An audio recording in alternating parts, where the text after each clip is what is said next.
My name's Liz, I'm from London. Woohoo! I've come a long way to be standing in a room of strangers who have the same understanding of the disorder I've lived with all my life. I'm hoping I don't cry. I'm just going to crack on because I've got a lot I want to say. This quote is really important to me, so I'm just going to read it out. There is a vitality, a life force, an energy, a quickening that is translated through you into action. And because there is only one of you in all time, this is my back.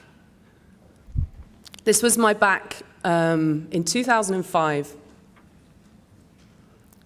This is my chest. These are scars that are old, but they're permanent marks that will be with me forever. I was speaking today, in fact, with two, I think, dear friends already who I've just met. We were talking about scars, and if someone were to say I'd be standing in a room like this with 500 people showing you the parts of my body I've been most ashamed of, I would never have believed them. But here I am, and I hope that what I'm about to tell you is something that will give you incredible hope and determination with your own struggles, because I've done it. I've been there, and I know it better than anything else. This is my shoulder blade. So my story of recovery started in 2005. Compulsive skin picking was chronic under my clothes, under the makeup on my face. I'd hidden it from doctors. I'd slipped through the net at every stage. I was never prescribed medication. I never saw a psychiatrist. I was given medication for acne, and I kept taking that because, the spots were still with me. The scars were there. The wounds were there. But in 2005, my life took a very different turn, and I don't think I'd be talking to you now in quite this way if this experience hadn't happened.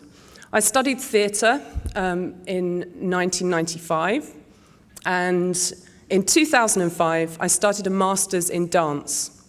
So those two things already tell you that the body, weirdly, coincidentally, or just very obviously, has been a fascination for me my whole life.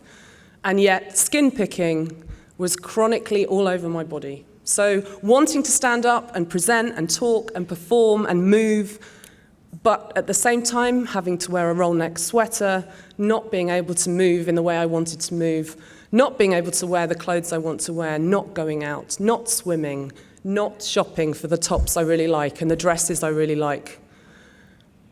So 2005, I signed up for a master's in dance. So I was working at a conservatoire for music and dance. So I was a manager in this building, and I signed up to do the course. I paid £5,000 for the privilege. It was a 2-year part-time master's. The first exercise they asked us to do as students on the course, take a video camera into a dance studio and record how you move for an hour, for 2 hours. Just watch what your body does, because choreography as a dancer comes from the very everyday movements that we do in life all the time. Before you can course leaders and say, well, actually, I've changed my mind. So I struggled with it, and then I decided to do it. I set the video camera up in the corner of a dance studio. I moved for what the disorder looked like as a third party on this video screen. I still have the tapes, and I'm never going to get rid of them. I watched my disorder. And the next day, I rang my mum, who by this time I had told her about skin picking. She knew because she's a skin picker. She's picked her lips, and in her 70s, she's still picking. And we had a lot of conversations about it. And she said, Liz, maybe this is something you should look at. And I thought, I can't. I'm in a conservatoire. I'm doing all this fancy stuff. She was like, yeah, but maybe. And I thought about it, and this is the first thing that happened. I started taking photographs at exactly the point that the skin picking would happen. I decided to study what my skin picking does. I had no idea this was going to be the thing that would lead me to Dallas all these years later. This was one exercise in a class, and it has months I've been drawing. I hadn't drawn before, really ever, since I was a kid. But my friend bought me some charcoal, And I started drawing. You'll notice there's compulsion, there's repetition, there's quite a few drawings. I've filled about 37 sketchbooks in the last 3 weeks. And these images have started happening on the train. You can pick a postcard of this up outside, actually.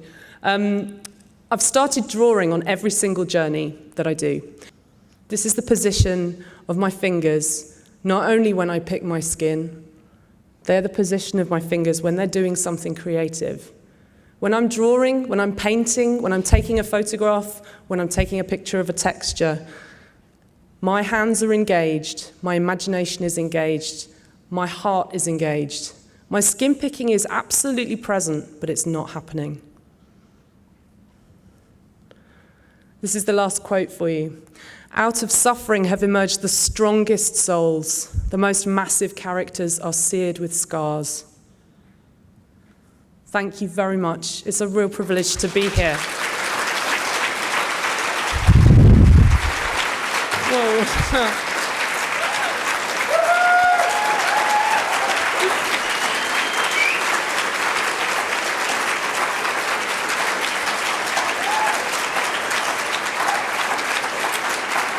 Thank you.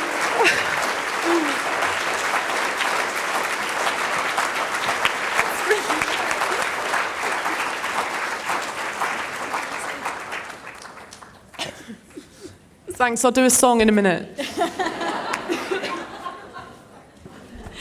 Thank you, Liz. Thank you so much.